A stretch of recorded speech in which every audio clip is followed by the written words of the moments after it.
So one of the first things you need to do if you're just getting started with InDesign, there's some preferences I want you to make some changes to.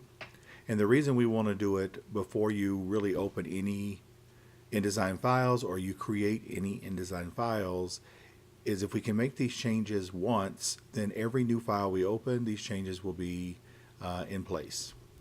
So let's open InDesign. And again, before we create a new document, there's some changes we want to make. I want to show you the ones that they're going to be. First, we want to apply leading to entire paragraphs. What that does is if you have a paragraph, for some reason, if you don't have that selected, the last line might have a different leading. Also, under composition, we want to make sure text wrap only affects text beneath is selected. What that means is if you have that selected, then it allows you to put a caption on top of a photo. Otherwise, if you're using a text wrap on a photo and you try to put text on top of it, the text wrap is going to prevent it. So this allows for anything that's below the text box to not affect it.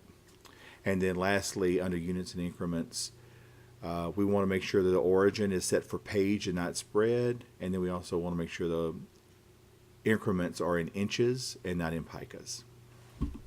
So let's go back in InDesign and let me show you how to do that. So under InDesign, we'll see our preferences file. The first thing we want to do is type. And this is the one where we want to make sure apply leading to entire paragraphs is selected. The next one is composition. And we want to do this text wrap only affects text beneath. And finally, under units and increments, we want to change the origin to page and the units to inches instead of picas.